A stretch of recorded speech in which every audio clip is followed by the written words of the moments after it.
भोरे भोरे ना तोहार नजर हमरा पाँव पे होके के आ ओकरा बाद दाई माँ का संगे किचन में आ बाकी काम देखे खातिर त अभी हमार हाथ पर सलामत बा।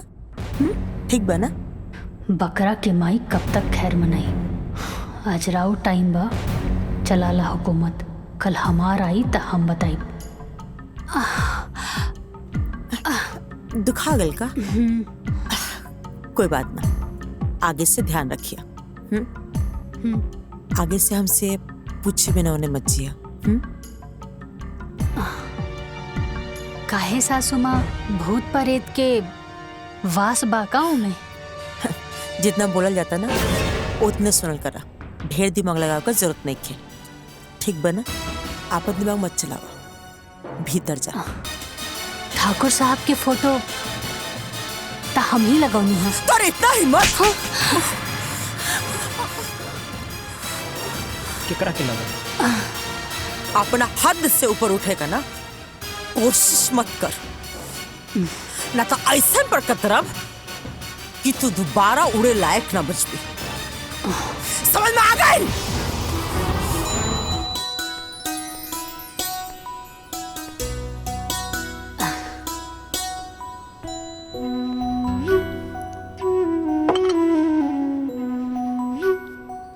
ली चाय पी।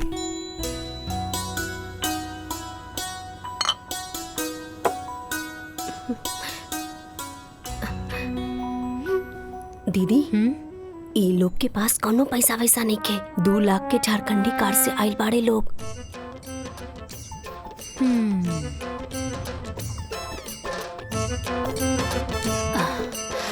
का काम करेनी? हमार नाम शेखर है।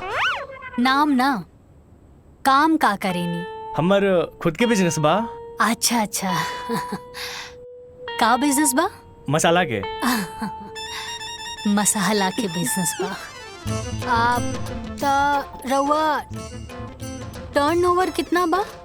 टर्नओवर बाबूजी बता दो। ई का पूछा था? टर्नओवर कितना बा? हमरा के नहीं मालूम। उठ। ए बुढ़ऊ, कब रखा?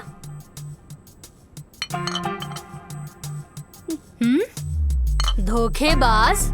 अरे ई लोगन के ना बाबूजी कोनो बिजनेस नहीं खे, ना मसाला के ना कुछ। अरे हमके तो लागत था कि आटा के चक्की भी ना बा इन लोगन के लगे। ई लोगन के जब टर्नओवर के मतलब नहीं खे पता तो ई लोगन के का मालूम बा। और अभी ले तू लोग बैठल का बाड़ा, उठा उठा। अरे बाबूजी लड्डू ले ली। अरे निकला यहाँ से। निकल बाहर। चला, तू तो बेइज्जतियां करवा देला। चला। अरे बेटी, ई का कइलू तू? अरे बाबूजी, एक नंबर के फटीचर आदमी बाड़े और के लेके आयल रहे ऐसा रिश्ता? हाँ, अरे कामधारी काका। ई कामधारी काका के पास भी ना कोनो ढंग के काम नहीं खे। जैसे वो फटीचर बाड़न ना, वैसे ही फटीचर रिश्ता भी लेके आवेलन। अरे साची से बियाह करे खातिर कोनो ऑडी फॉर्च्यूनर बैंक बैलेंस लेके आए, तब जाके साची सोची है कि शादी करे के बा कि ना कि ऐसन 5 लाख झारखंडी कार वाला।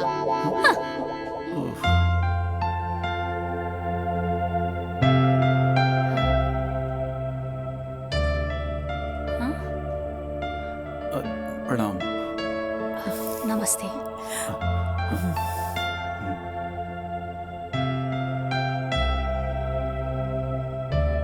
काका, रवा एकदम सही खात रानी है। इतना एकदम हमार फोटोकॉपी पिया। हमें इतने रवा परेशान करत रानी ना, लेकिन देखिए आज का नहीं हमरा के है। हमके लेके पसंद है काका। बताओ बेटा, का चाहिए तो के? जौन चीज कहबो ना, एगो फोन कॉल पे तोरा सामने आ जाए। जौन गाड़ी कहबो ना, हरा लाल पीला सब। पैसा का कोनो कमी नहीं की। तो निश्चिंत होकर खर्चा करा। जिंदगी भर खर्चा करबो ना, तब वो खत्म ना हो। हम चाहता नहीं कि शादी काल का काले हो जाए। ठीक बा नरेश भाई, काहे कि हमार शादी भी काले भर रहे, तो हमार बहू काल आई तो हमके खुशी हुई। शादी की तैयारी इतना जल्दी कैसे हुई? हाँ,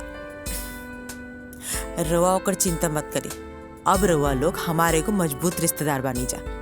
सारा तैयारी हम खुद कर लेब। आप लोग के खाली हो जा खड़ा रहे के पड़ी।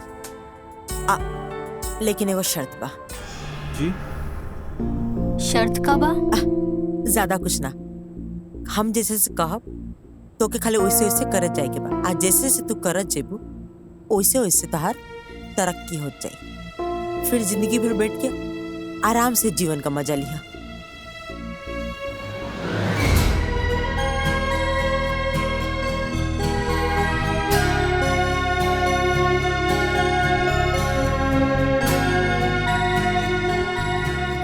कुछ कम होता बता दे जा।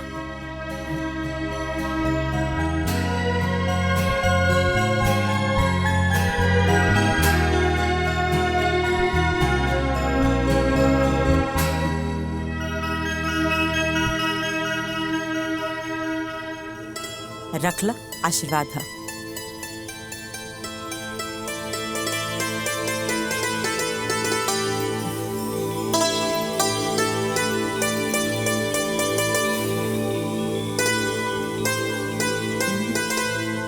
अब तो शादी तय हो गई। हाई लीजा मिठाई पूरा मोहल्ला में बंटवा दीजिए। ठीक बैठे, आज्ञा दीजिए। खुश रहा। चला।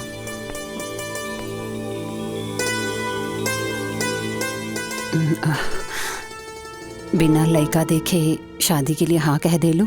छोड़ी ना माई, अब रिस्क ले लेनी तो ले लेनी।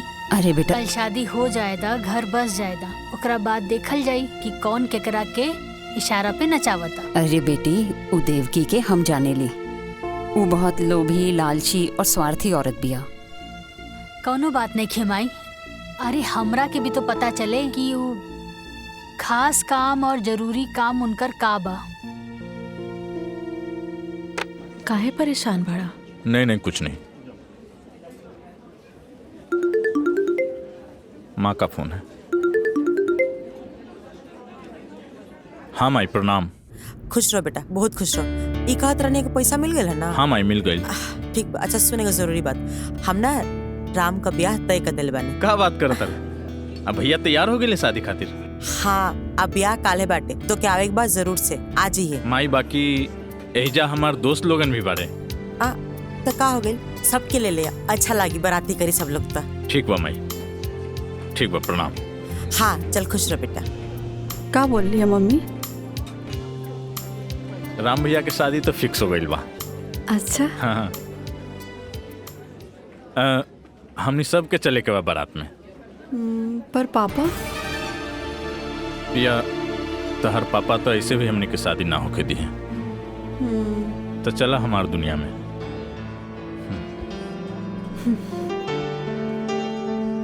सोच ला, जाइब तो फिर आइब ना। कोनो बात नहीं खे, जे होके हम देख ले। पक्का? पक्का। का जीजा जी, राम भैया कहाँ बड़न? अरे होइए कहीं हैं? तू सुनते सुनते पहुंच गए यहाँ तक। राम राम छिया छिया। कुछ राम राम मतलब साफा एकदम हाया शर्म सब घोर के एकदम पी गई बड़ा। ससुराल में आके अब बिना काम के ससुराल में खाता शर्म नहीं के आवत? तू तो बड़का पहाड़ तोड़ता ना। अरे तो हम जाके नौकर ही, हम काम करे नहीं। देखत नहीं खी कि दिन भर कितना काम करता। साथ में राम के दोस्तों हैं। कमाल शरीर है, फूल के गुब्बारा हो गई बड़ा। अरे मर्दाना शक्ति जगावा। आए एजा से औरत के लेके निकला ठंडे ठंडे। बात करत देख, अभी देख नाश्ता आई गर्मा गर्म। ये लेके आई, ये लेके आई। अरे हमर मेहरारू लेके आई। अच्छा। बैठा चुपचाप। ऐसन बात बा? मतलब दीदी तोरे खातिर नाश्ता बनावे गइल बाड़ी?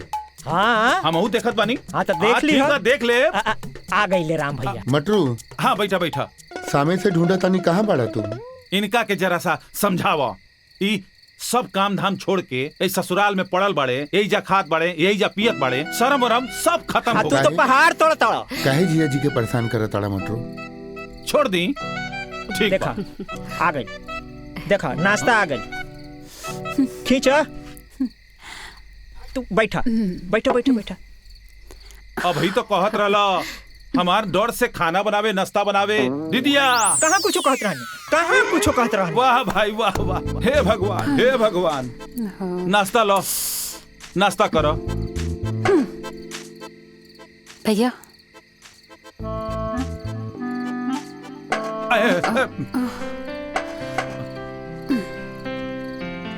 प्रणाम। खुश रह।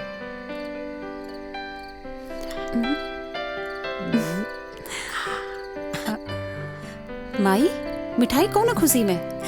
खुशी ई बाटे कि हम अपना राम का ब्याह तय कर दिल बानी। अब ब्याह काल्हे बाटे। माई लक्ष्मण के कॉल कैलू? हाँ हाँ, तोरा लक्ष्मण के फोन कर दिल बानी। ऊ कल आ जाई, तो परेशान मत हो। फिलहाल तो हमरा संगे चला, तोहर कपड़ा खरीदे के बा। ठीक है। चलो।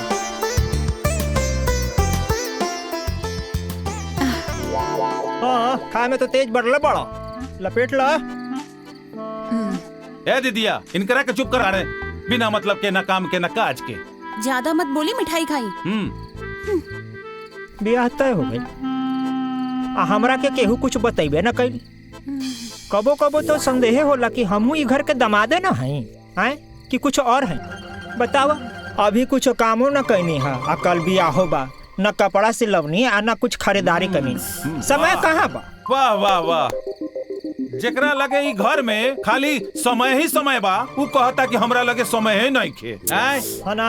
अरे अपने ब्याह वाला कपड़ा लता पहन के चल चल जा बराती। अच्छा और का? ठीक है बा। हाँ अरे चुपचाप चली ना यहाँ से। जा जा निकल जा। धीरे बोला तो गलवा के नस फट जाए। हाँ चला निकला। अरे मिश्री मलाई खैला और कैला तन बुलंद, अब खैया शकरकंद। दाइमा ली, राम आओ को दुल्हन की आरती आप उतारे।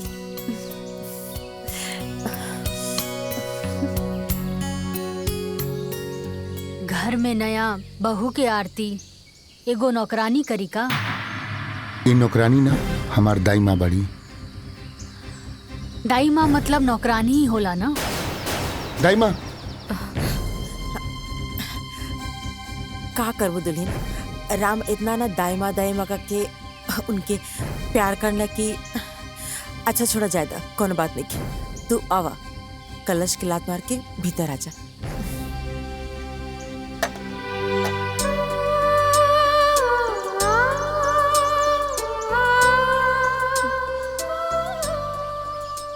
ला, दुल्हा दुल्हन खातिर दूध भी आ गई। आप सब भौजी के परेशान न करो, ठीक है? अरे दीदी, हमनी भौजी के परेशान ना करता नहीं, हमनी तो जान पहचान बनावे आइल बानी। का जीजा?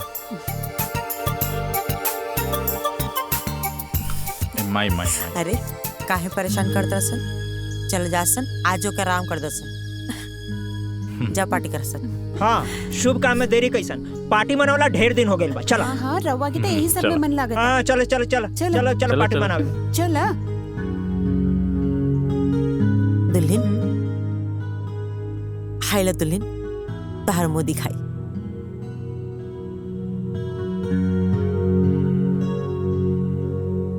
पूरा 5 लाख कहा। आज से तो के कुछ भी जरूरत हुई हमके बता दिया, तोहर पूरा ख्याल हम रखब।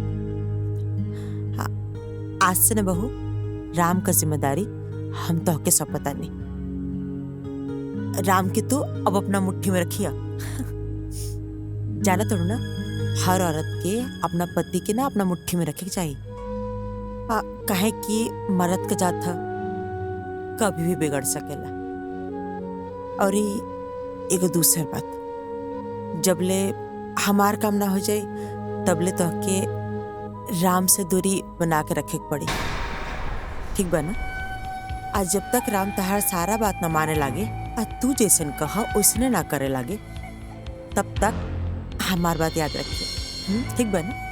आज जैसे समय आई हम तो एक काम बता दे, तू बस वो छोटा सा काम कर दिया, फिर तार जिंदगी आजाद हो जाए, फिर आराम से अपन जिंदगी एंजॉय करत रही। जी सासू माँ, हम समझ गई नी, रउआ जैसन कहब हम वैसे नहीं करब। शाबाश, चलो ठीक बा, अब तू आराम कर।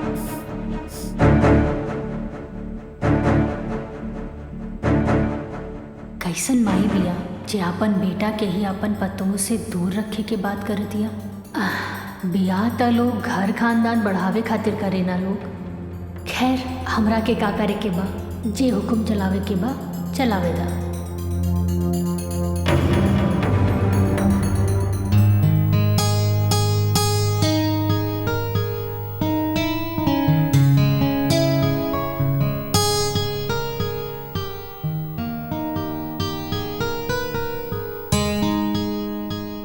माई के पसंद के माने के पड़ी।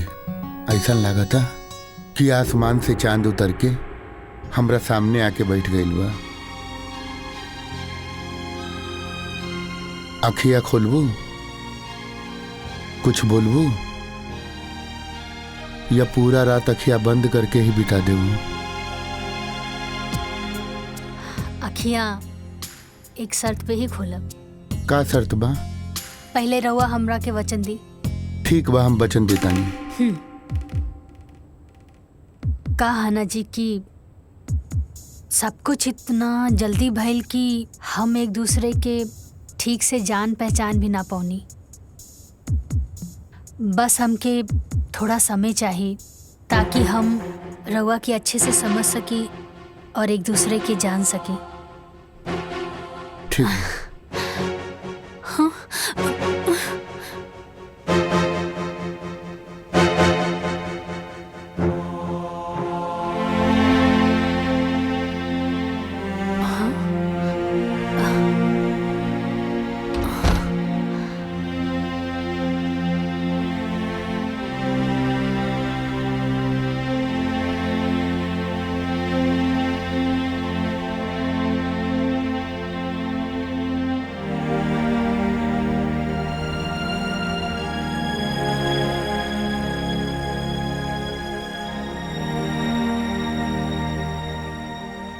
हमरा के माफ कर दिया।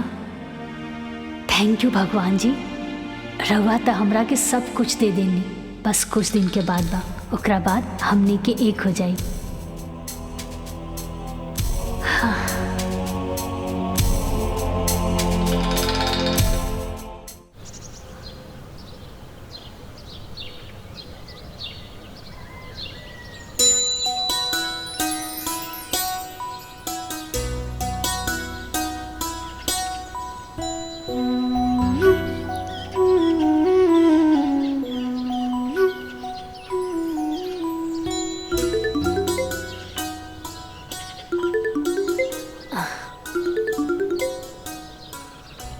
माई प्रणाम।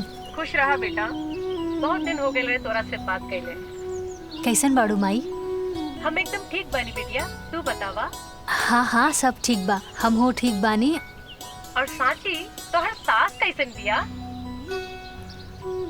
माई सासू माँ तो बड़ा रहस्यमय बाड़ी, का कहेली का सोचेली वो खुदे समझेली। सुन बेटिया, हम तोरा के पहले भी बतैले रहनी, नजर रखिए ओकरा पर, बहुत खतरनाक बिया हो। अच्छा ये सब छोड़ा माई, ये बतावा कि बाबूजी कैसन बाड़े? ठीक बा बेटा, पूछत रहले कि साची के फोन आयल कि ना। ठीक बा माई, अब हम फोन रखत आनी, बाद में बात हुई। ठीक बा? ठीक बा।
बेटा जी,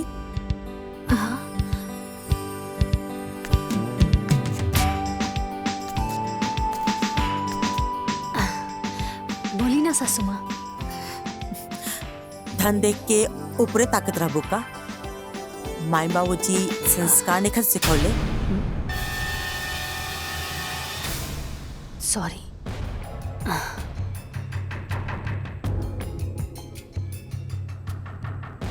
भोरे भोरे ना तोहार नजर हमरा पाँव पे होके के चाहिए। आ ओकरा बाद दाई माँ का संगे किचन में। आ बाकी काम देखे खातिर त अभी हमार हाथ पर सलामत बा। ठीक बा ना? बकरा के माई कब तक खैर मनाई? आज राउ टाइम बा, चलाला हुकूमत। कल हमार आई त हम बताई। दुखा गल का? कोई बात ना, आगे से ध्यान रखिए। आगे से हमसे पूछे बिना उन्हें मत जिया। काहे सासू माँ, भूत प्रेत के वास बाकाओं में? जितना बोलल जाता ना उतने सुनल करा। ढेर दिमाग लगावे का जरूरत नहीं है। ठीक बना? आपन दिमाग मत चलावा, भीतर जा। आखिर ऐसन का बा वो दिशा में जे हमरा से छुपावत अड़ी? ये कमरा के रास्ता हम जरूर खोल के रहब।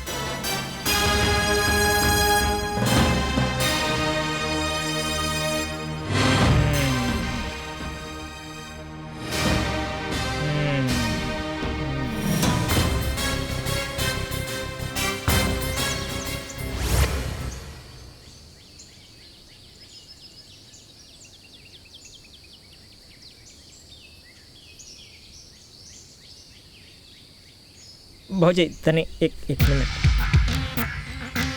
हाँ बोली ना पाहुन, का बात बा? बैठे अब बैठे। बैठी ना रहुआ। तब कहीं भौजी का हाल चाल बा? हाँ पाहुन, सब कुछ ठीक बा। कैसन लागल घर दुआर और इमे रहे वाला लोग सब? हमरा छोड़ के बताएं।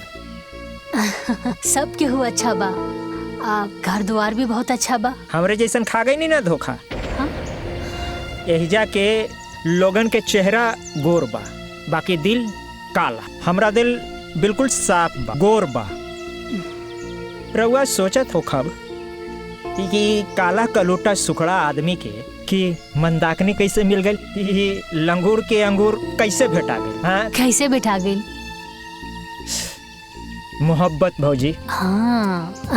मोहब्बत में आंधर हो गई रहनी है। वही मोहब्बत के चक्कर में ओकरा से बियाह कर बैठनी। ओकरा माई के चक्कर में, ओकर माई के मीठी मीठी बात में मुहा के घर जमाई बने खातिर तैयार हो गई नी भौजी। हमरा का मालूम रहे कि घर जमाई के साथ साथ ये जेल खाना के भी मुंह देखे पड़ी। ये अच्छा खासा चलता फिरता आदमी जेल खाना में बंद हो गई। अभी जेल से कैसे मुक्ति मिली है भौजी, कुछ समझ में नहीं खे आवत। पाहुन रहुआ चिंता मत करी, सब कुछ ठीक हो जाई। ए जी कहाँ बानी? अब का होल तहरा के? सुनी, रहुआ देख ली, हम अपन काम निपटा के आवत। ठीक बा भौजी।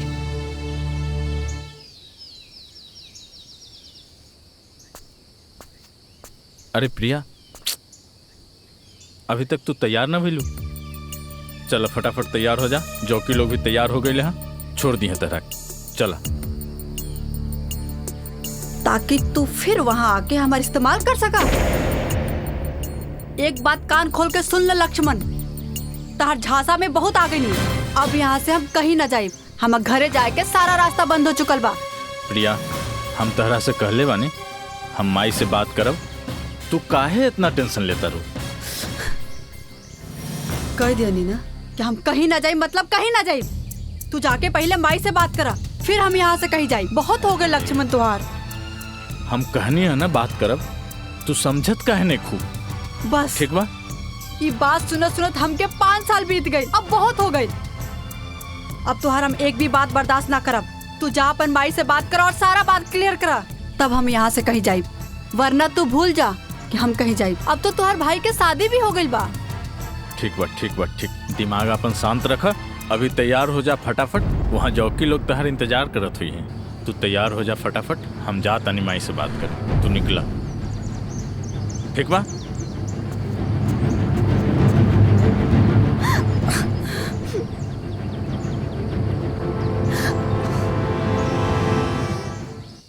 ई मटरुआ त दिन पर दिन लापरवाह भइल जाता। अभी ले खाना लेवे ना आइल। राम के खाई में देरी होता।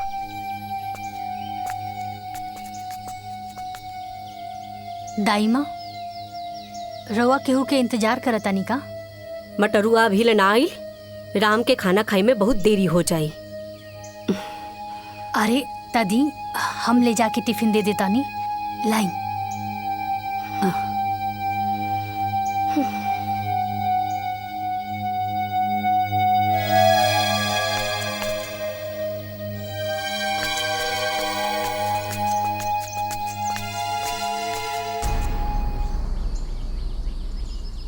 बेटा जी, पति पर प्यार उमड़े लागल बा का? सासू माँ, रवे तो कहले रानी ना कि अपना पति के मुट्ठी में करे के बा। बस ये सब उहे के प्रयास बा। शाबाश, ई भइल ना बात। कहा तो का चाहिए? हमके तो बस राउर आज्ञा चाहिए। ठीक बाटे, आज से राम का टिफिन तू ही लेके जेबू। जल्दी जा, वो तो के गोदाम में भेटैया। अनाज जाए के समय होता ना। ठीक बा, और ये हमार बात याद रहे। जा। जी सासू जी।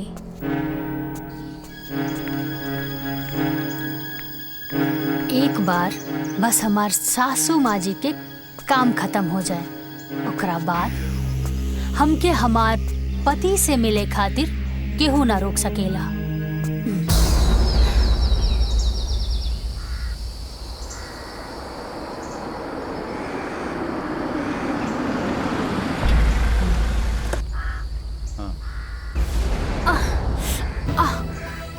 आराम से उठो, बिल्कुल आराम से।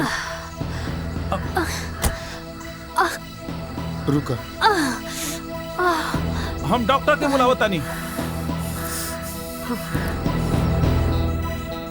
चलिए।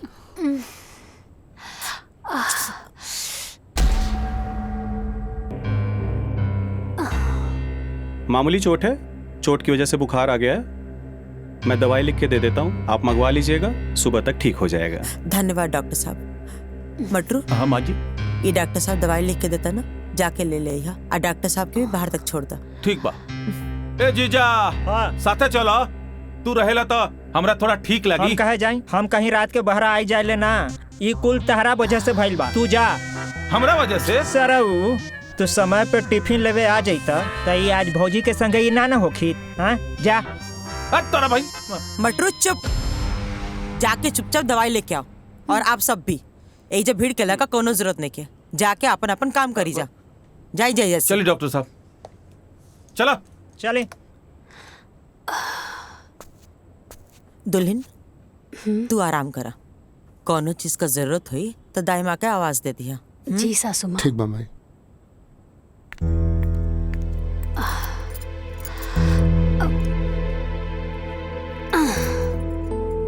अरे रहे दी ना रहुआ, हमके कंबल दे दी।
प्यार हो। अखियों से मोर नींद पर आए, दिल के दिल करार हो।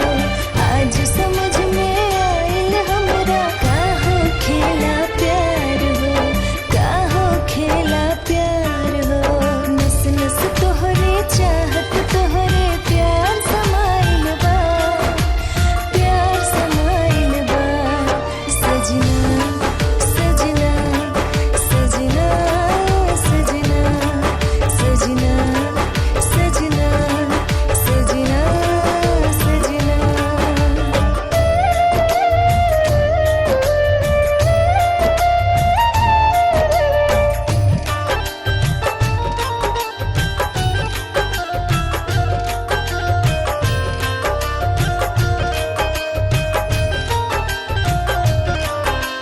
जहवे देखी हवे तोहरे सूरत नजर तावेला।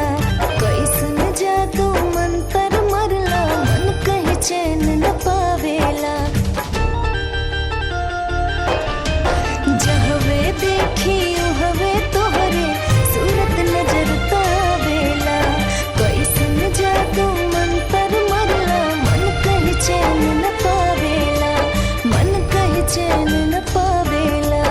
जोगनिया जस जोग जगल मोर अंग अंग मुस्काइल बा, अंग अंग मुस्काइल बा। सजना सजना सजना सजना सजना सजना सजना सजना सजना सजना।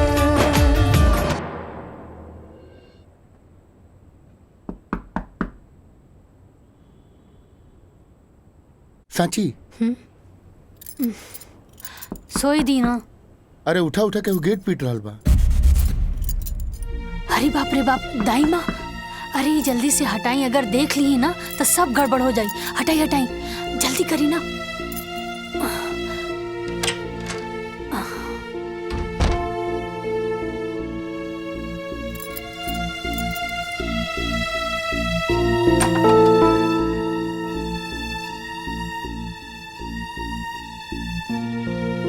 अभी ले तू लोग सुतल बाड़ा जा, ली चाय पी ली।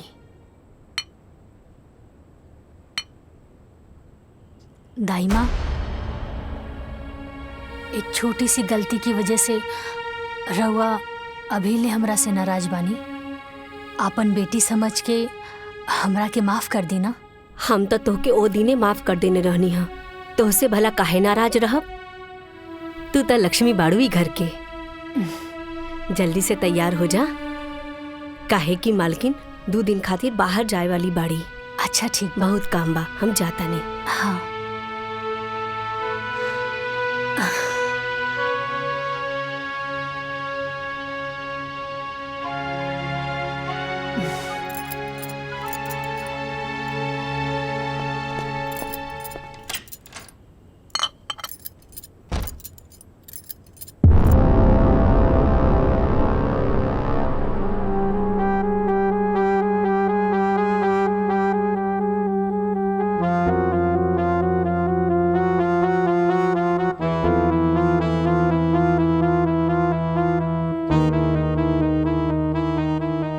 चमक धमक के बीच में ई जंग लगल ताला, कहीं कमरा में कोनो राज तो दफन नहीं खे।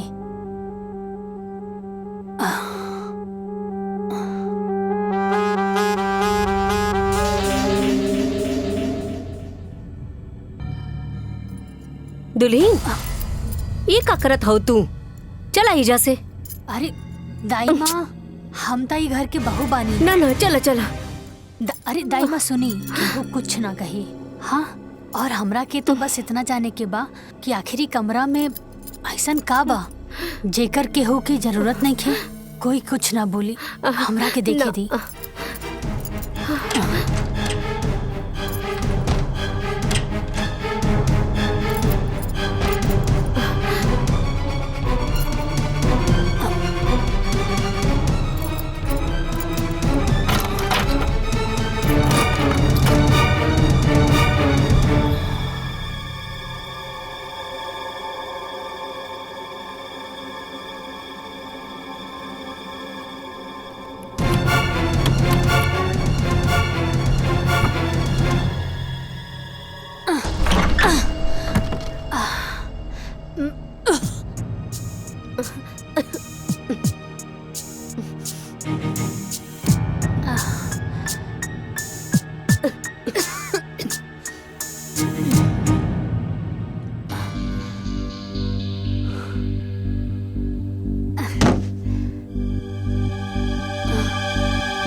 ई के बा?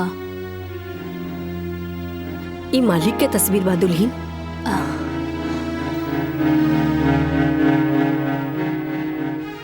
घर के मालिक और ऐसन जगह पर? अरे जब घर के मालिक के उचित स्थान नहीं के मिलल तब बाकी लोगन के हालत तो बड़ा गड़बड़ हुई ना दाई माँ। हम मालिक के उचित स्थान जरूर दें। ना ना दुल्हीन ना।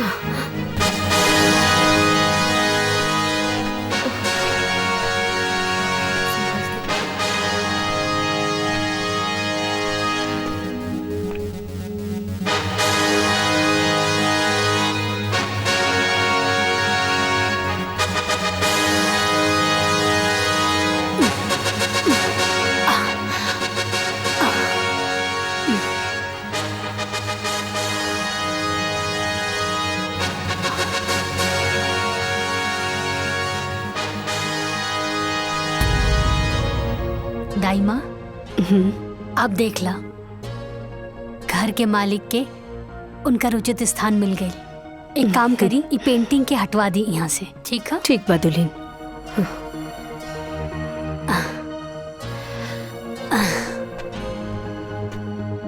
बाबूजी की फोटो वो कबाड़ खाने में, लेकिन काहे?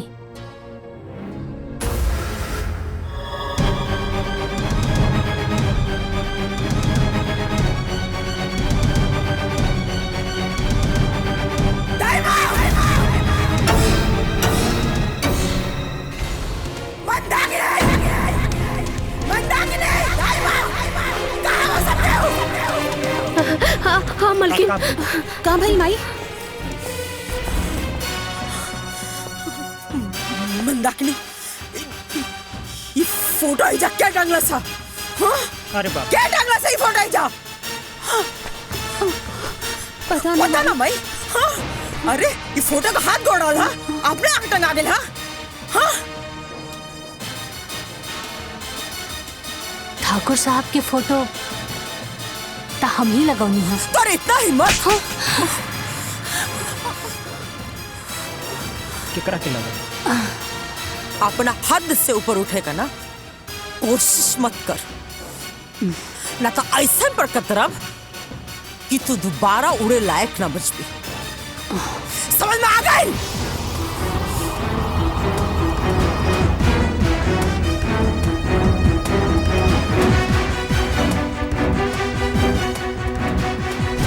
का भइल माई? कुछ ना बेटा,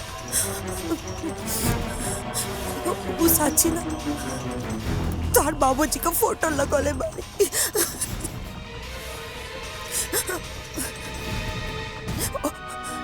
वही खातिर शाबाशी देत रहनी है।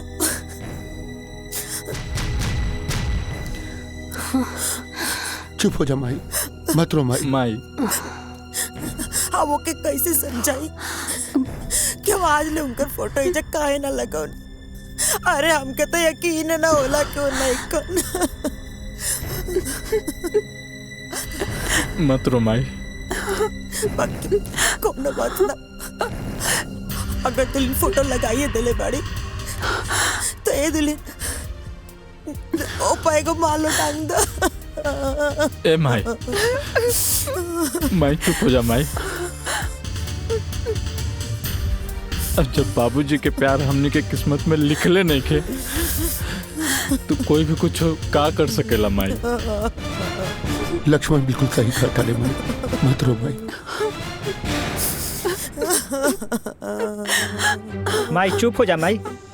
देखी ना, फोटो में लागत है कि अभी बोल पड़ी हैं। कितना आस रहे हमरो इनका से मिले के, लेकिन देखी आज मिलबो कहीं तो फोटो पर माला लटकल बा। चुप हो जाई माई।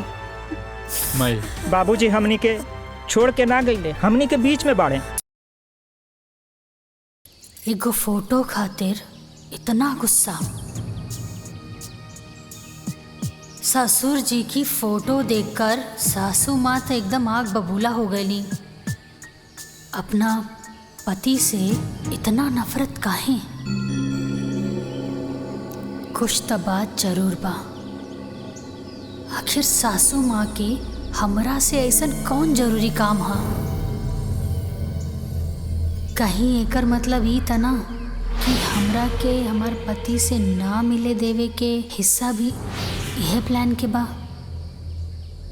ना त एगो सास अपन बेटा के अपन बहू से मिले खातिर काहे रोकी? हाँ।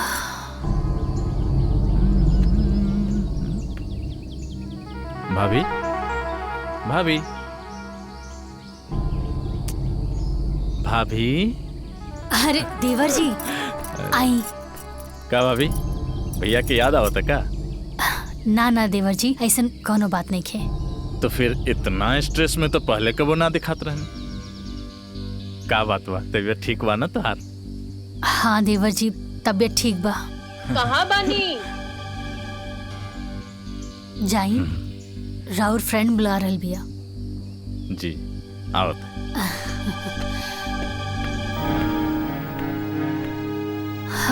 आखिर केकरा से पूछी जे हमरा के सच बतावे। दाई माँ। हाँ दुल्हन। एक कप चाय मिली का? हाँ हाँ अभी हम लेके आवतानी। हम गार्डन में बानी ओइजा लेके आ जाइए। ठीक बा हम ओही जे लेके आ जाई।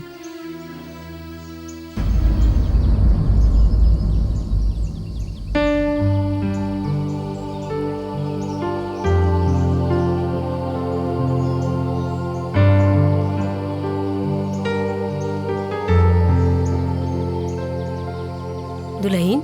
हाँ हाई चाइला लाई दाई माँ।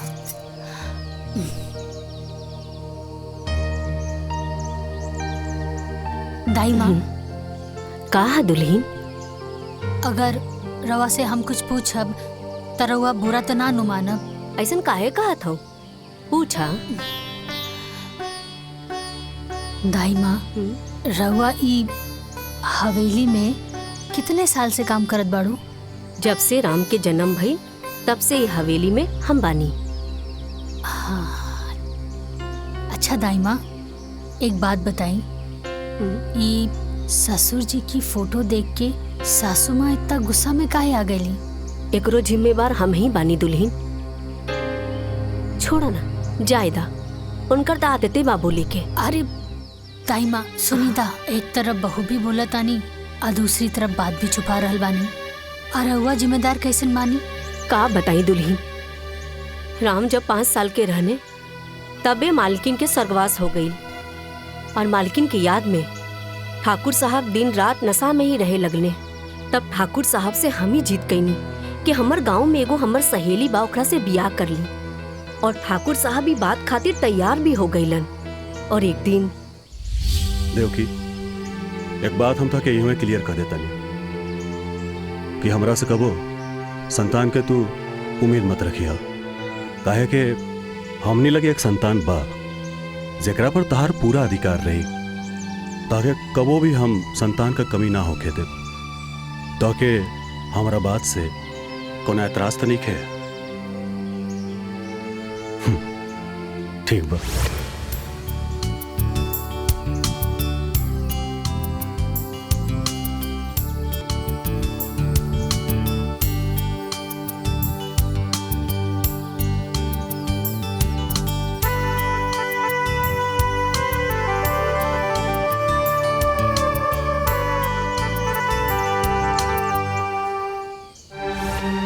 फिर का भइल?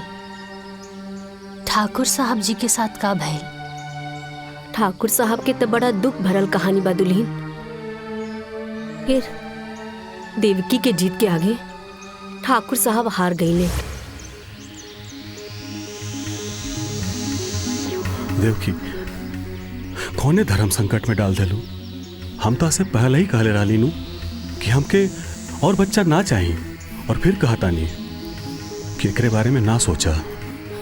ठीक बा ठाकुर साहब, हम भी अभी ना जहाँ था देवकी दाएं ने खबरदार जन मरे एक बात कह लू। ठीक बा तू जैसन कहबू वह हुई। पर भगवान खातिर मरे के बाद मत करो।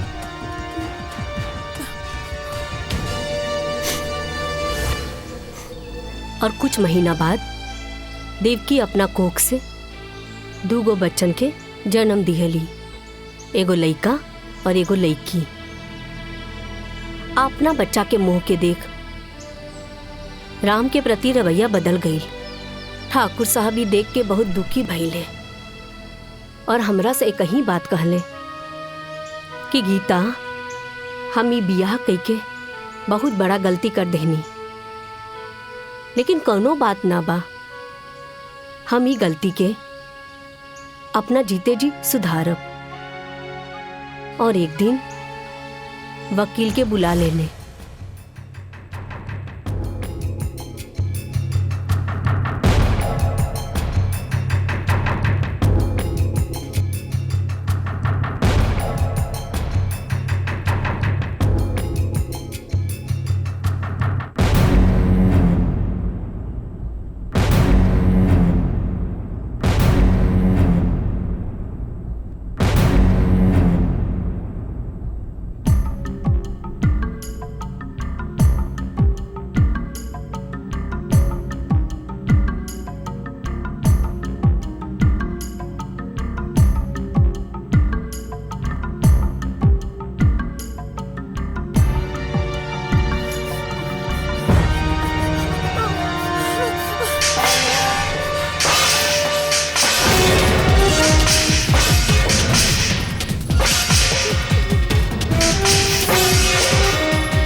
उर्वा काकाले रनिया हाँ सौतेली ना तब जब रवा हमके सौतेली कहिए देले बानी त अब हम रवा के बताई कि सौतेली का होले। तो रवा के का लागल कि रवा वसीयत बदल के जंग जीत लेनी। अरे जंग ता अब शुरू भइला। रवा आज से अभी से हमरा खातिर मर गई।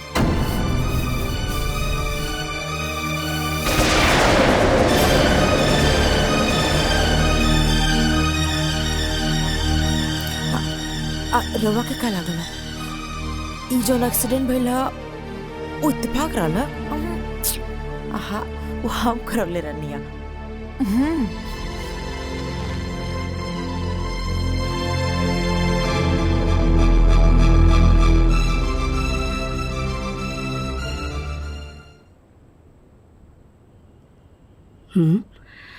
अरे मालिक कहाँ गए? हाँ? हाँ?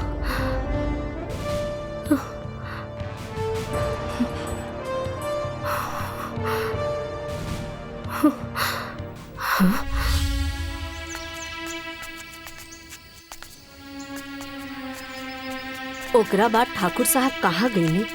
ठाकुर साहब के का भइल हमनी के कुछो पता न चलल।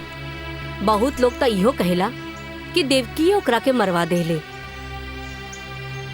अगर हमके पता होखित कि हमार सहेली अंदर से ऐसन बिया था तो हम शादी करवैती ही ना।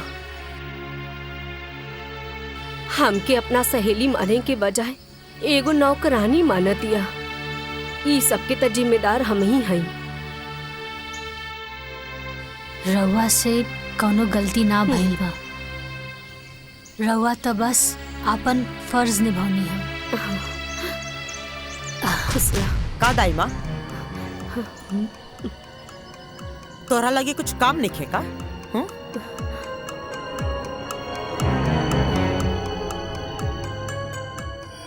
ए लड़की तू रुक।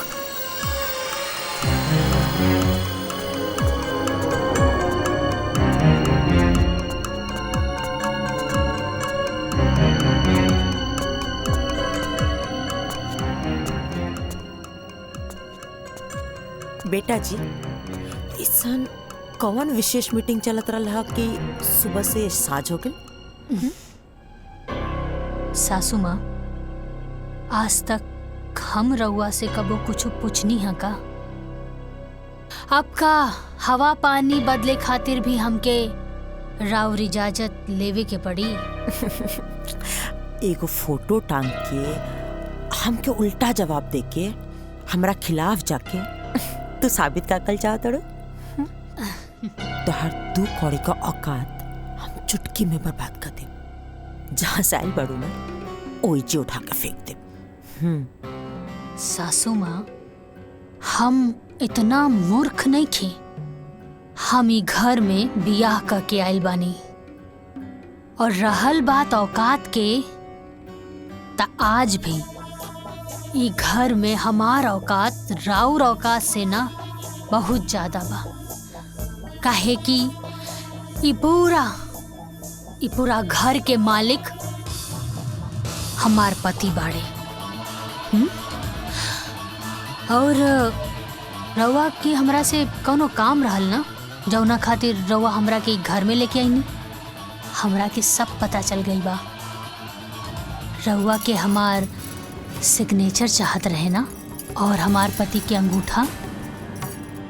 यही खातिर रउआ हमार पति के मूर्ख बना के रखनी, और अपन बेटा के शहर भेज के पढ़ौनी लिखौनी। पता चल गई। ज्यादातर हम ऊ जहरीली नागिन नहीं जेके एक बार डसले पे नहीं तो उठ के पानी भी ना मांगेला। सासू माँ, नागिन प्रजाति के त रउआ पार कर देनी, एमे कौनो शक नहीं खे। लेकिन रउआ नागिन ना, रउआ बानी आस्तीन के सांप, जे पालेला उहे के रउआ डसेनी। रउआ शायद ही भूल गईनी कि जौन हवा पानी में रउआ पल पोस के आयल बानी, उहे हवा पानी में हमहू पल पोस के आयल बानी। यही से अगर रउआ नागिन बानी त हम बानी सपेरा, और हम हर वो नागिन के फन कुचले के हुनर अच्छे से जानी ले। राउर ई जोन गुरूर बा और ई जोन हुकूमत बा ना, एक दिन ओकरा के अपन पाँव के नीचे ना झुकावनी तो हमरो नाम साची ना।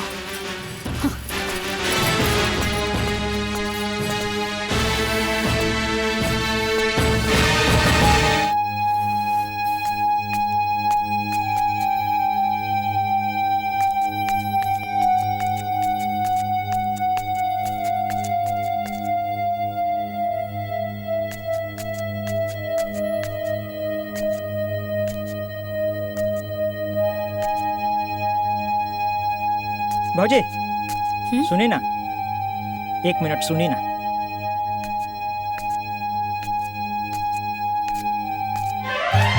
अरे हे दुर्गा, हे काली, हे लक्ष्मी, हे सरस्वती, हमरा कोनो प्रकार से ये घर से बाहर निकाली है भौजी, हमरा उद्धार करी। अरे बाहोनी, ई रउआ का कर रहल बानी? हाँ उठी, अरे पहले उठी। उठ गई नहीं, हम रउआ के बात मान गई नहीं, बाकी रउओ के हमारे को बात माने के हुई। बीए पास, पढ़ल लिखल है, अपन पैर पर खड़ा होखल चाहता नहीं, बिजनेस करल चाहत बानी, लेकिन वो हमार सास हमार राह में कुंडली मार के बैठल बाड़ी। भौजी कुछ उपाय करी। देखी हम रउआ के हिम्मत के देखले बानी, वो शेर बिया तो रउआ सवा शेर है। कोनो प्रकार से हमरा ये घर से बाहर निकाली है भौजी। You are iron lady. भौजी की जय। अच्छा सुनी पाहुन, हम जल्दी रउआ खातिर कुछ करब, लेकिन अभी हमरा के जाए दी, कुछ जरूरी काम बा, समझी? जी जी जी ठीक बा ना? जी भौजी, जाइन जाइन, लेकिन जल्दी ये कोशिश करब ये भौजी। लेकिन का भइल? बात नहीं करे के हमके। अरे लेकिन कुछ बताइबू कि का एक भइल? बार कहा तेने की बात नहीं करे के तो नहीं करेंगे। तो के एक ही बात बार बार बताए पड़ी, समझ में नहीं क्या हम का कहते नहीं। जा तू यहाँ से। अरे का हमार बात सुना, काहे इतना गुस्सा? लक्ष्मण, ई घर में अला कितना दिन हो गए? तू का के लेके आयल हमरा के कि भैया के शादी होते ही तू माई से बात कर लेबा? अब तो भैया के शादी भी इतना दिन हो गई। तू का चाहता रहा तोहर घर में हम दोस्त बन के रही? तहर जब मन करला तू मस्ती करे आ जाला। अरे इतनी बात माई से बात करला हमारे शादी के लिए, और तो के माई से बात करे में इतना काहे डर लगा था? तू ना बात कर सकेला तो बोला हम बात करी माँ जी से। तू हमार बात सुना, तू इतना हड़बड़ात काहे बारू? सही वक्त आते ही हम माई से बात करब। बहुत हो गल तोहार। ये बात सुनो सुनो हमके 5 साल बीत गई। अब तू जा यहाँ से, हम कहने के बात करके तू जा यहाँ से। सुना, अरे वाह, ये तो कमाल हो गई। देवर बाबू शहर से डिग्री ना बीवी लेके आयल बाड़े, और ये खबर से घर वाले बेखबर बा। हरी तो ब्रेकिंग न्यूज मिल गई साची। आई सासू माँ बता बतानी। मलकिन नाश्ता में इतना देर? हाँ, लेके आ बतानी। यहाँ कोई नाटक मत करिए, ओके? पीछे लड़ियाल चला ताड़ू। यही जा बैठी ना, यही जा बैठी।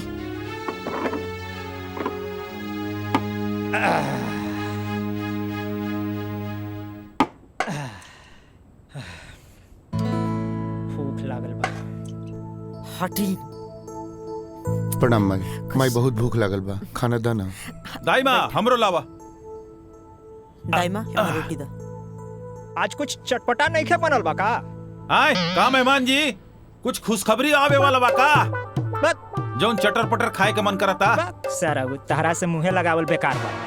हाँ ठीक कहला।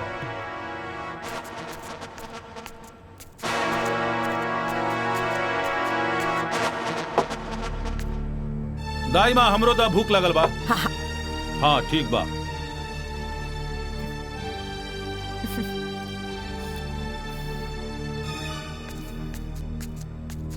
रवा उठी, ऊपर बैठ के खाना खाई।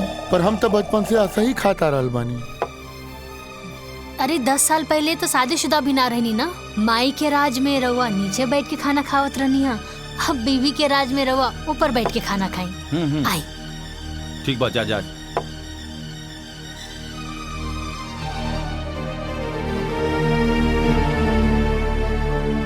आई बैठी। हाँ राम, एजे बैठ के खा ला। अब तू घर वाली जी वाला हो गल बाड़ा, अब हमार बात का कौन डाली? ना माई, ऐसन बात नहीं थे। अगर तू कह तो फिर हम वही जगह जाके बैठ जाए।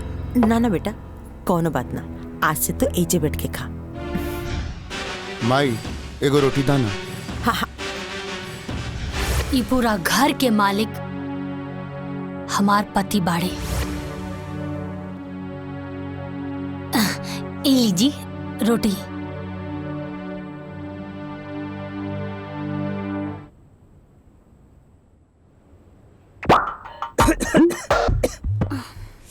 कितना तीखा भाई सब्जी।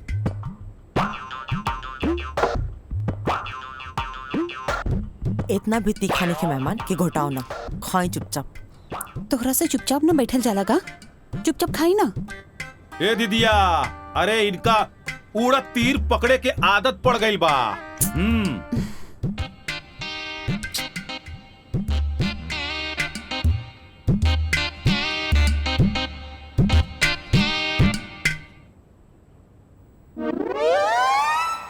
देवर जी,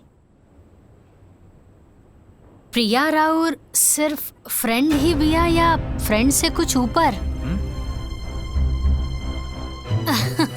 अरे हमार कहे के मतलब है कि फ्रेंड ही बिया तब तो ठीक बा, काहे से कि अब राउर उम्र भी हो गल बा बिया करे खातिर। ता हमनी के गांव में लड़की ढूंढल जाए का, काहे से कि हमार गांव में ना बहुत सुंदर सुंदर लड़की बिया। का सासू माँ? बहू तो के लक्ष्मण का चिंता करेगा कोनो जरूरत नहीं है, अभी होकर माई जिंदा भी है। हम आप सबसे कुछ कहल चाहता नहीं।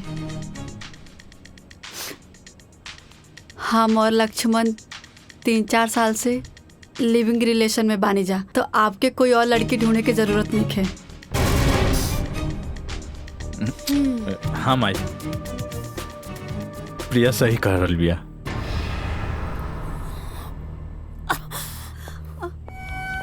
माई माई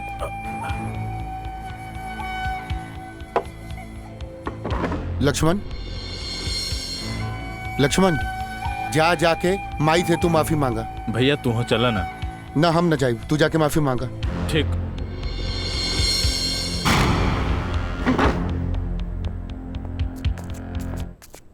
पाहुन, ई लिव इन रिलेशनशिप का होला? वो जे शादी से पहले होला ना, वही होला। मतलब आजकल के जनरेशन के पता ना का हो गइल बा, शादी ब्याह के झंझटे से एकदम खत्म। बाप रे बाप, ढेर कलयुग आ गइल बा। हमरा खाए दो। ढेर बात बोलब, चुपचाप बैठी ना। दीदिया का कहती है सुना।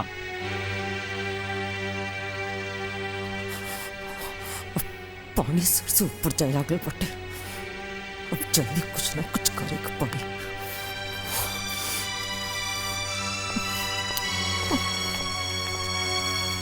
माई माई, ए माई, नाराज बाड़ी का? नाराज काहे होई? हमार शौक, हमार अरमान, हमार गुरूर का गला घोट के पूछे तड़ा कि माई नाराज बाड़ी। अरे 3 साल से ये बात हमसे छुपा के रख ली। आज जब बतावे का बेरी आयल हा, जाके दूसरा से बोल ले हा, तो उन्हीं का ठान के रख ले बड़ा सन ना कि हमार अरमान पर पानी फेर कर हम बसन। माई हम रोज हिम्मत करके तरह से कहे के चाहत रहनी, बाकी मुंह तक बतवे ना आवत रहे। माई हमके माफ कर दे माई। माई तहार दिल तनिको दुखावे के हमार मन न रहे। माँ जी हम लोग के माफ कर दी। अब तो देखा जा सच्ची, तो से ई घर का झाड़ू पोछा अगर ना करोनी ना, तो हमरो नाम देव की ठकुराई नहीं।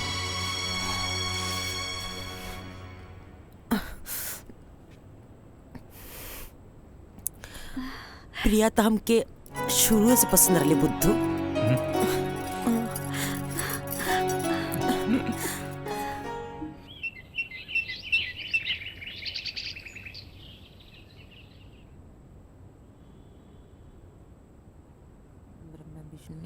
महादेव गंगे काशी विश्वनाथ गंगे हर महादेव गंगे काशी विश्वनाथ गंगे हर महादेव गंगे काशी विश्वनाथ गंगे हर महादेव गंगे काशी विश्वनाथ गंगे हर महादेव गंगे काशी विश्वनाथ। दाइमा जी मालकिन। पूजा का थाली पूरा घर में दिखा दे।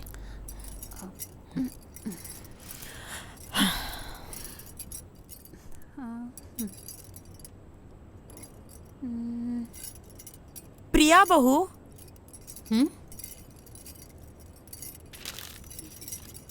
ए हमार बहू। हाँ माँ जी। बहू आवतनी। निक लगा था ना?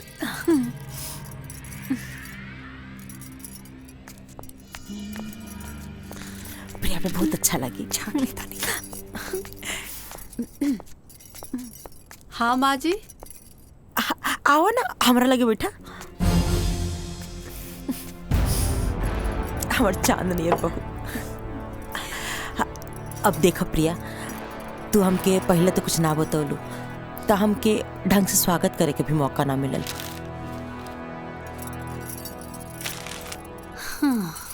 ना तो हम इतना धूमधाम से तुम्हारा स्वागत करती ना कि जमाना का खुलल का खुलले रह जाए।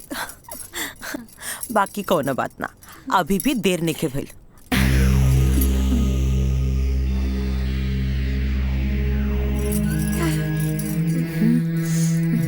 ये हमार खानदानी हारा। तब तक तू एक पढ़ना, धीरे धीरे ना हम तो के ई घर का गार्जियन भी बनाते।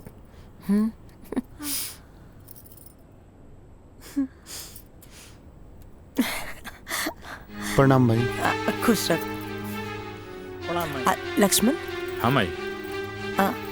प्रिया का मम्मी पापा जी के ना संदेशा भेज दो कि हम हम लोग से रिश्ता का बात कर चाहते नहीं। माई हम तरह से बोले के भूल गई नहीं। प्रिया के माई बाबूजी हमेशा खातिर छोड़ के चल गई ने।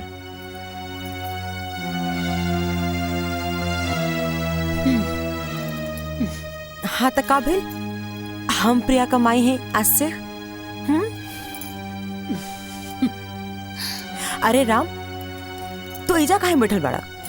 जाके पंडित जी के बोल दा तहार छोट भाई का ब्याह तय हो गइल बा। ठीक बा माई, हम जाके अभी पंडित जी के बुला के लावतानी। सांची तू हो जा, माई के काम में हाथ बटावा। जी हाँ सांची।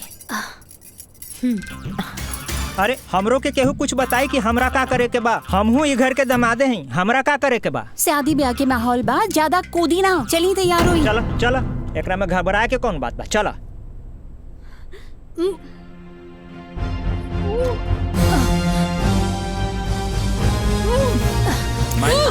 मैं असली भाभी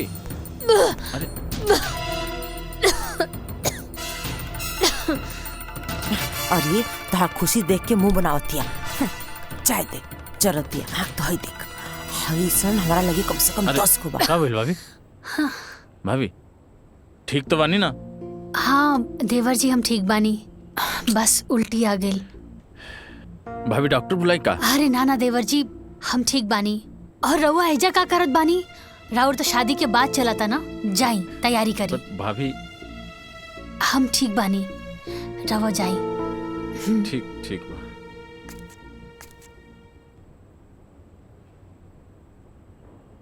हाँ।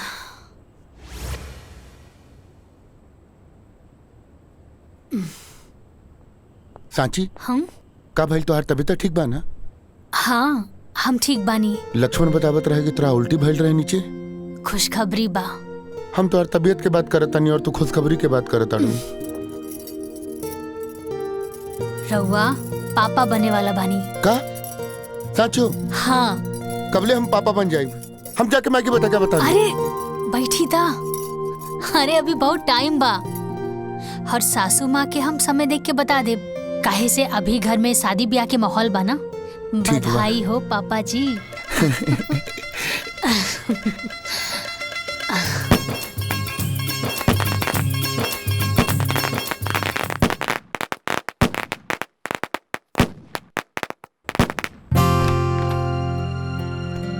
प्रिया हम आवतानी भाभी के देख के। आजे देखल जरूरी बका, कल चल जी। आवे जा, चुपचाप बैठा।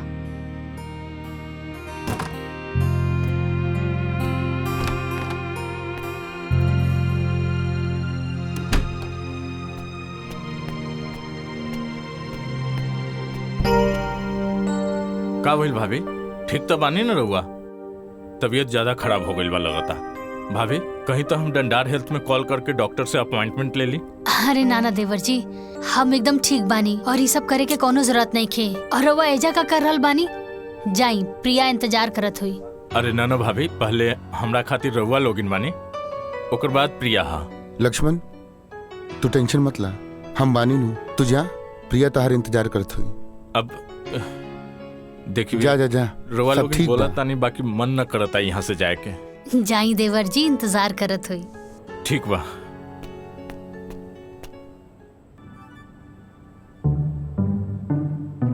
एक बात बताई, सच में हम बड़ा किस्मत वाला बानी जी, हमके ऐसन देवर जी मिलल बड़े। हाय तहार मुंह दिखाई। बहुत अच्छा बा, बहुत यूनिक बा। लक्ष्मण कहाँ बा प्रिया? उ गइल बड़े साची भाभी के देखे, बीमार बड़ी। हमार तो अपने लेकर पराया हो गई बा।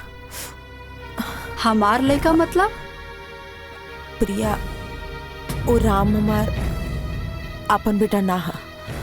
अरे उस सौतेला ह सौतेला। हम बहुत कोशिश करें कि लक्ष्मण ओकरा से दूर रहो, लेकिन वो तो भैया भैया करके एकदम भगत बन गइल बा। अब तू ही सोच दुल्हन, का हम इहे दिन खातिर ओके पढ़ौले लिखौले रहनी हा कि वो जाहिल गवार का पीछे पीछे घूमत रहो? हाँ बाकी प्रिया, अब हम ये चाहता नहीं ना कि तू लक्ष्मण के अपना मुट्ठी में रखा।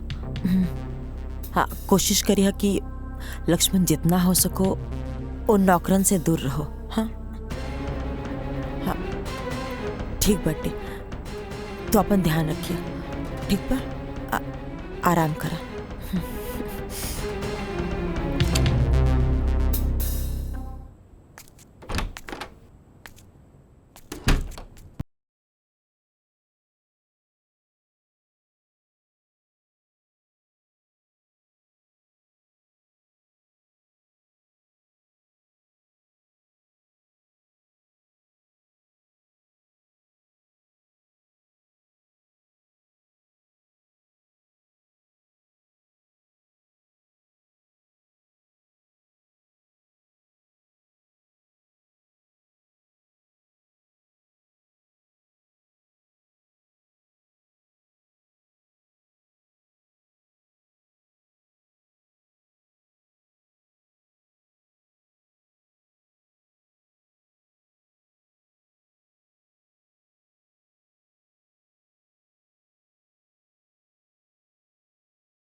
पूरा काम हो जाता।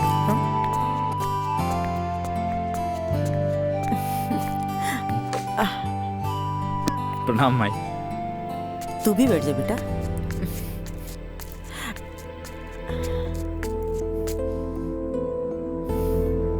प्रणाम भाई। प्रणाम भाई। दामाद जी सुबह से दिखत ना रनिया, कहीं व्यस्त रनिया का? थोड़ा काम रहे, इनकरे साथे तो रहनी। जीजा जी हमरे साथे रहले हम आई। काम सही चलता ना? हम आई ठीक चलता।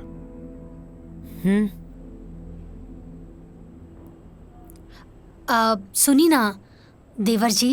हाँ भाभी। जीजा जी के रवा लोगन से कुछ बात करे के रहल हा। हम कहाँ कुछ कहनी है। हाँ कहत रहनी है कि सिनेमा। जीजा जी रवा तो कोनो बिजनेस की बात करत रहनी है ना? हाँ याद पड़ हम चाहत रहनी है कि हम बिजनेस शुरू करल चाहत रहनी है। बाकी यहाँ ना जौनपुर में अपने जिला। ये तो बहुत अच्छा बात बा माई।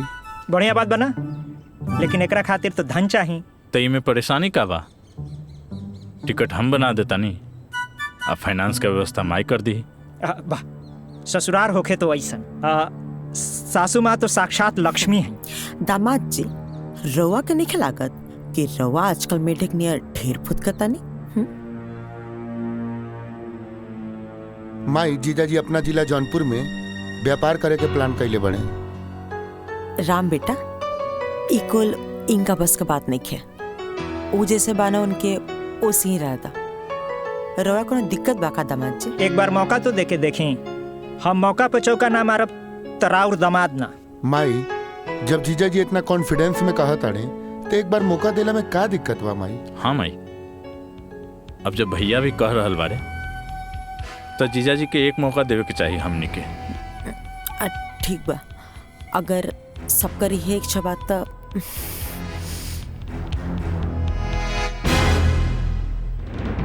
जीजाजी हमरा टिकट बना देता नहीं।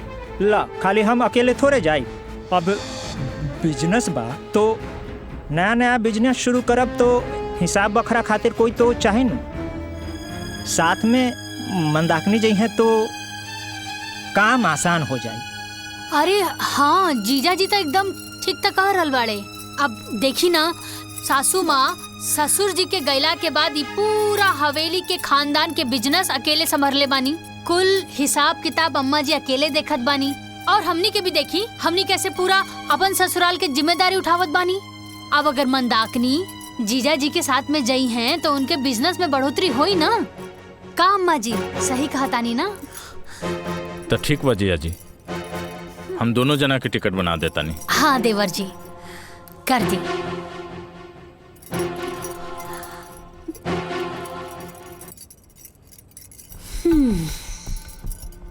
ली जीजा जी, टिकट तो बन गई। असम के ट्रेन बा और टिकट बन गई जी। शाम के ट्रेन बा। तहार बहुत बहुत धन्यवाद। ठीक बात है, चलो चल जल्दी चलो, सामान पैक करे को हुई। चलो चलो चलो।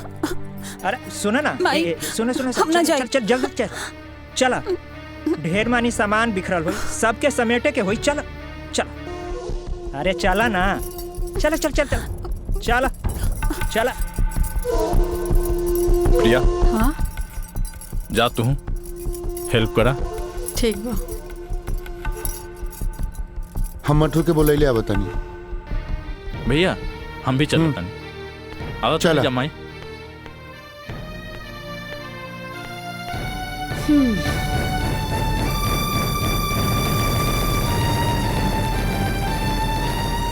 तो के कर खामियाजा भुगते पड़े लड़की।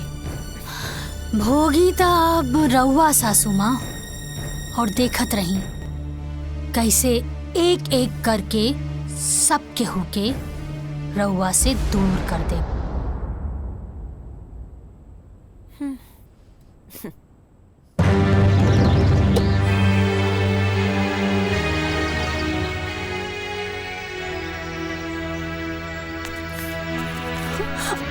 अरे चला चला, गाड़ी छूट जाए। चला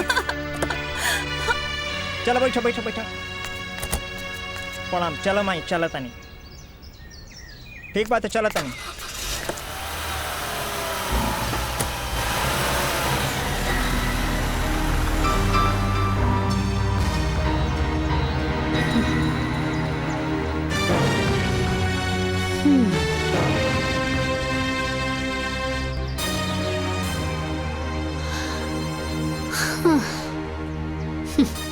ए मटरू, रुको रुको रुको।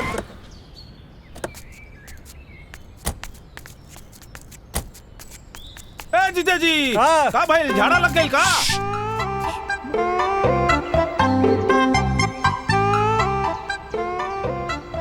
हे भगवान, हमरा ससुरारी के रास्ता के मुंह ना देखे के पड़े। हे भगवान, हमरा इस सास के दोबारा मुंह ना देखे के पड़े। हे भगवान, यहाँ के सारा अनौती पनौती सब यहीं रह जाओ। एक सेकंड, हो गई। सबसे बड़का पनौती के तो लेके जाता कहाँ? अब हमरा का मालूम कहाँ ले जाता चलो चलो जल्दी चलो। ट्रेन छूट जाई महाराज। चलो चल चल चल चल चलो।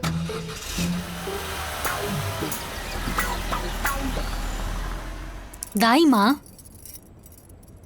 ये फोटो देख के लागता कि इनकरा के कहीं ना कहीं हम देखले बानी, लेकिन कहाँ देखले बानी याद नहीं खियावत। देखले तो बानी कहीं ना कहीं। याद करके बतावा दुल्हन, कहाँ देख लू हा?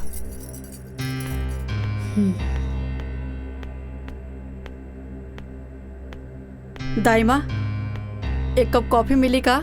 हाँ अभी अभी लावतानी। ठीक बा।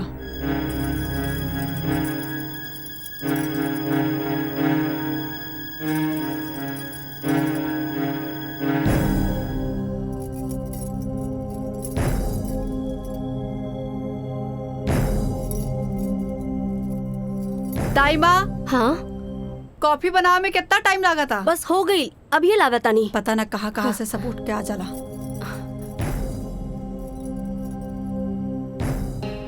इला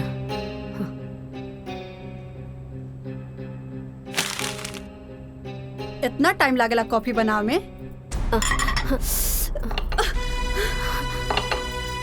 यू बास्टर्ड जाहिल गवार, तुमको सेंस नहीं का? दुल्हन वो गलती से गिर गई। प्रिया, तमीज नहीं खे का कि अपने से बड़ से कैसन बात कल जाला? अरे कम से कम दाई माँ के उम्र के तो लिहाज रखा। लिहाज आप करी, काहे कि आपके नौकरानी और मालिक के बीच के फर्क नहीं के पता। अरे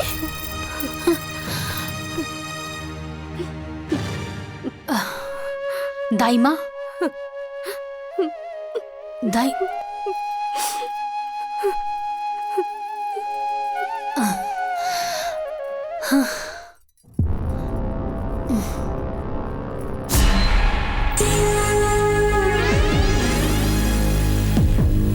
अच्छा,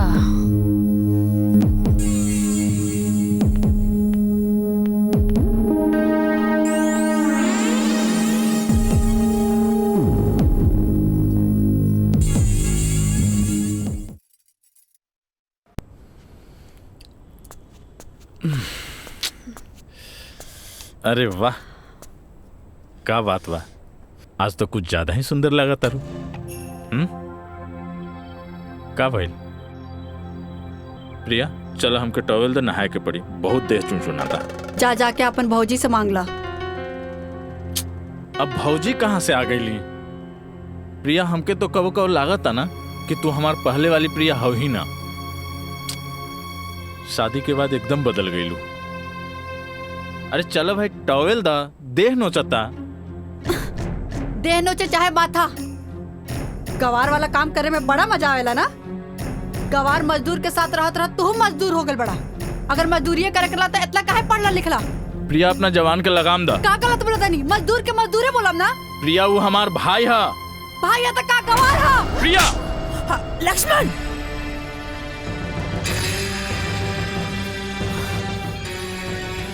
तोर हिम्मत कैसे भइला हमार बहू पर हाथ उठावे के? मायू हमार राम भैया के कहतिया कि गंवार है। और का गलत कहलस ये?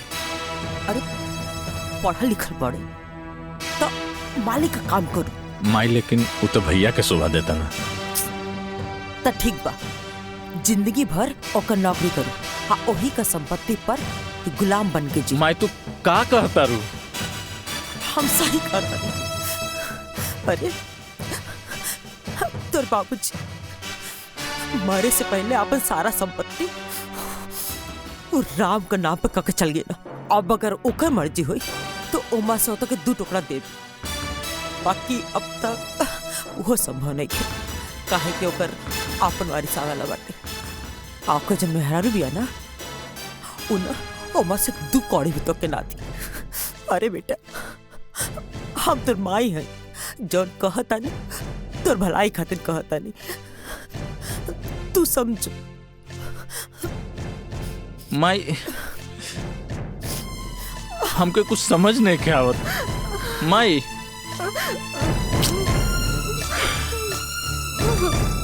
का हो रहा बस समझ में नहीं क्या आती।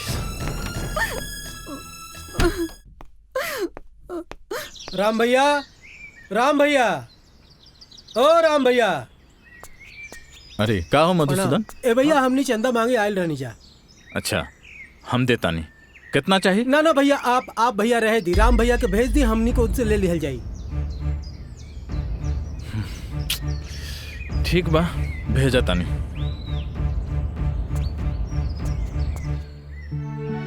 देखा राम भैया आ गए। भैया का भइल मधुसूदन? भैया, हमने मंदिर में पूजा अर्चना खातिर चंदा मांगे आयल बानी। अच्छा, कोनो बात ना, हर साल के तरह ए साल भी पूरा पूजा के खर्चा हमरा तरफ से ठीक है भैया। है ला पैसा। जी भैया। कोनो चीज में कमी ना होखे के चाहिए। ठीक है भैया। निसंकोच कोनो बात हुई तो बताइए। जी भैया, प्रणाम। ठीक बा। प्रणाम भैया। लक्ष्मण, का भैया? नाश्ता कैला है? हो गई। हाँ मटरू भाई, थोड़ा बाहर जाता नहीं काम से, तू खेते पे जाके पानी पटा ली है। भैया, आपन काम ना खुद ही करे के चाहिए। ऐसे भी हमके अभी बहुत काम बा अपन प्रोजेक्ट पे। आई पढ़ाई लिखाई हम खेती गृहस्थी करे खातिर नेखे कहीं ध्यान रखिया। आदमी अधिक पढ़ला लिखला के बाद थोड़ा सा डिस्टर्ब हो जाला का? चुप। छोट भाई बा, चल। हाँ चला।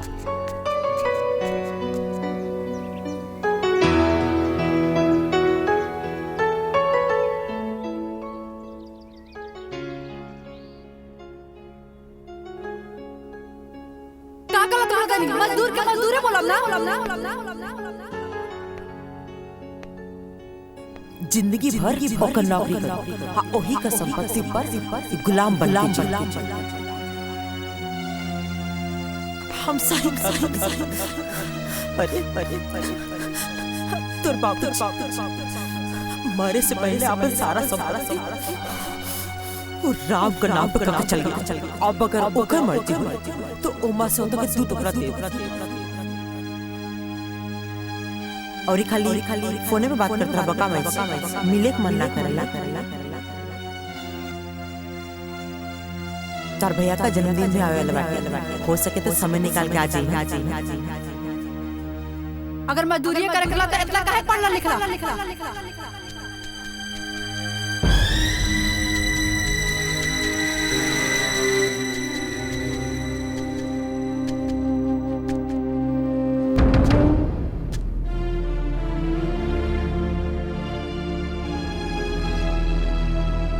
प्रिया, तू ठीक कहत रहलू। हमार नाम के एक भी पहचान अपन गांव वाले के सामने नहीं है। तो के हम उहे न समझात रहनी। हाँ, अब सही समय बाटे अपन मुट्ठी टाइट कर दे, न तो सब कुछ ना रेत का नियर निकल जाई। तो माई ओकरा खातिर का करे के पड़ी? विशेष कुछ ना करे के पड़ी, खाली वसीयत का पेपर पे राम से अंगूठा लगा के पड़ी, वो लड़की से साइन करा के पड़ी। बस पूरा दौलत संपत्ति के सब कुछ के तो इकलौता वारिस हो जेबे। ई काम हम आज का आज ही कर दे। राम के तो हम जैसे बोलो वैसे कली, बाकी टेढ़ा खेर बिया लेकी। बाकी जो भी हो, आज तो फैसला हो के रही।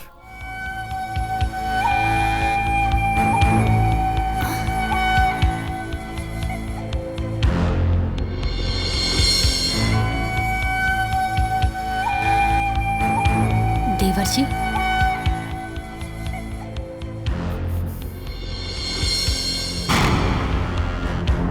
सासू माँ, बहू सवेरे मंदिर गेलू, सास का दिया बाती कर तड़ू, बहुत शुभ घड़ी बाटे। तनी हमार छोट काम कर दो, हाई पेपर साइन कर दो। सासू माँ, कौना चीज के पेपर बाई? तो के याद बा तो से कले रहनी, तो से एगो छोट काम रही, जब सही समय तो बता दे। उहे ला वसीयत का पेपर साइन कर दो।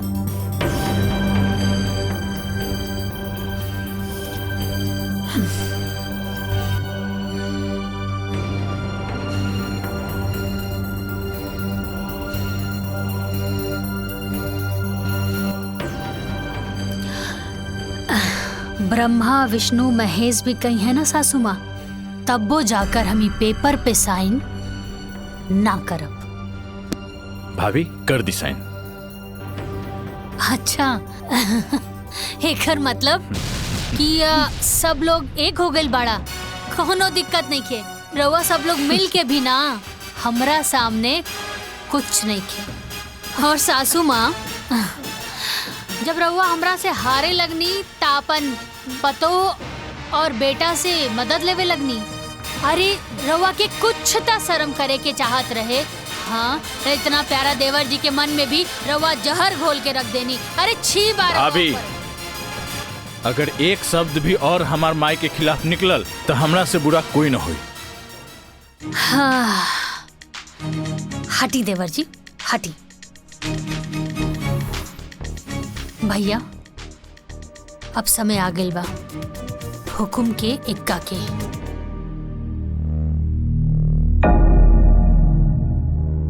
सासू माँ, तू डाल डाल त हम पात पात।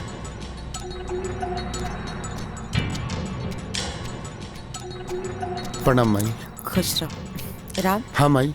माई कहाँ बेटा? ठीक बा। कैसन रहा दिन? सब अच्छा रहे माई।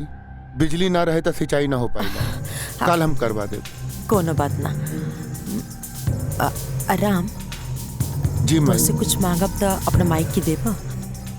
माई सब तो तोरे बा, का चाही तारा के? आज तक तू हमरा से कुछो नहीं के मंगलू। कुछ चाही नहीं, बस ये पेपर पर तोहरा अंगूठा चाहिए।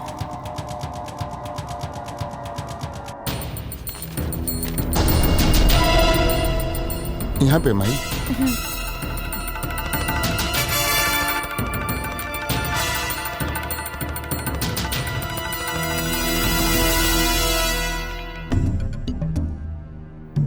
बस बस कहत रहने बेटा कि अगर साची के बोल के भी साइन करवा दे तो अच्छा रहे। ठीक हो माई, हम करवा देता नहीं। साची, साची जी यहाँ आवा। आवता नहीं।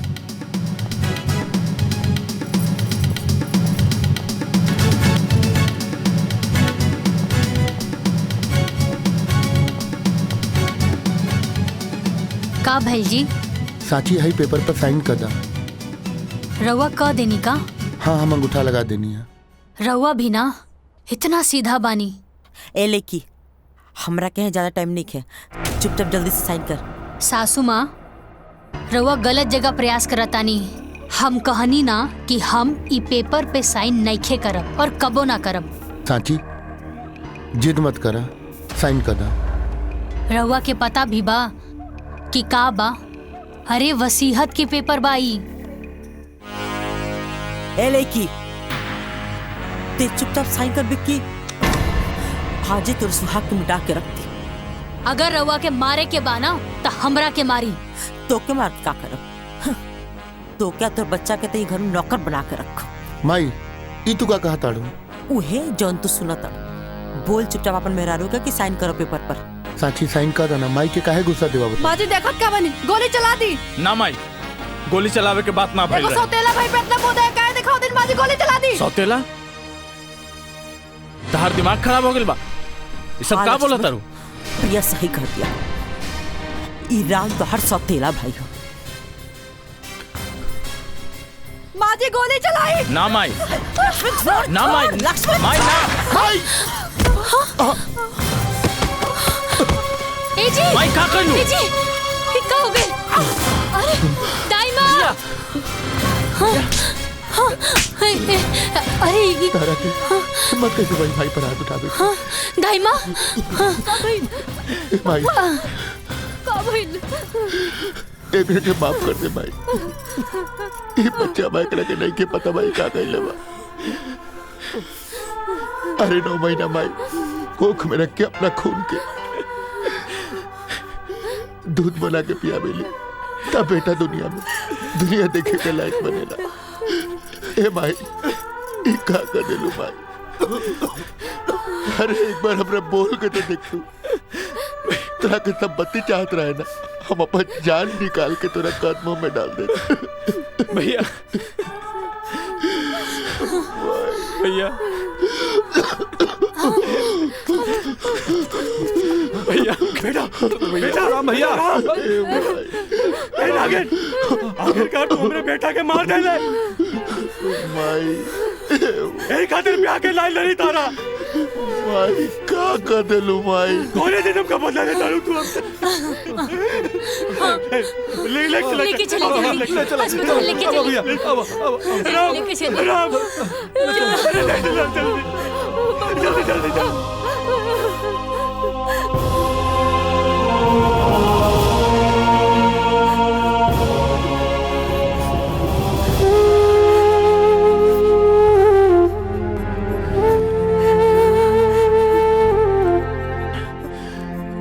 इतना बड़ा झूठ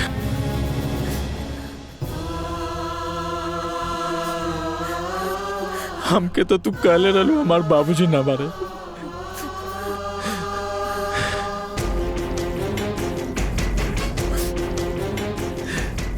बाकी काहे माई काहे ऐसन कैलू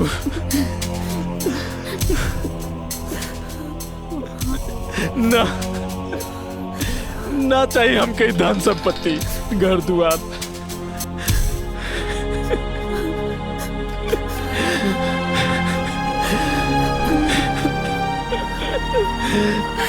ना चाहिए माफ कर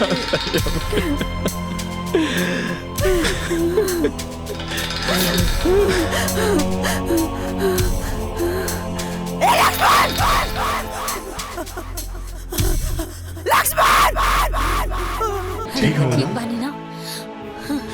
हाँ हम ठीक बने। आराम भाव होश आ गए। लक्ष्मण हाँ भैया कैसन बाड़ा तू? हम ठीक बानी भैया रउआ ठीक हो जाए सब ठीक हो जाए। अरे तोरा हमरा से थोड़ा भी नफरत ना होला। हर कोनो बात से कबो हम बुरा मन लिया माई। मत रो माई मत रो माई। तू माफी मत मांग माई। अगर हमरा से कोनो गलती भइल बा तो हमरा के माफ कर। हम ठीक बानी माई। माई मत रो ना माई मत रो।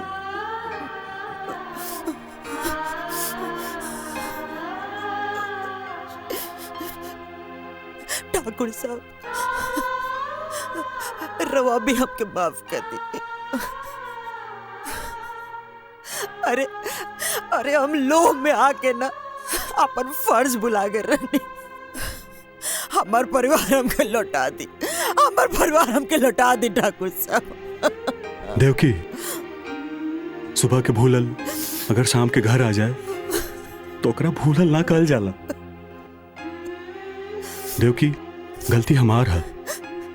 अगर हम ताके सौतेली ना कहती तो तू सौतेला व्यवहार ना कर तू। लक्ष्मण माई का चुप करावा। माई तू चुप हो जा।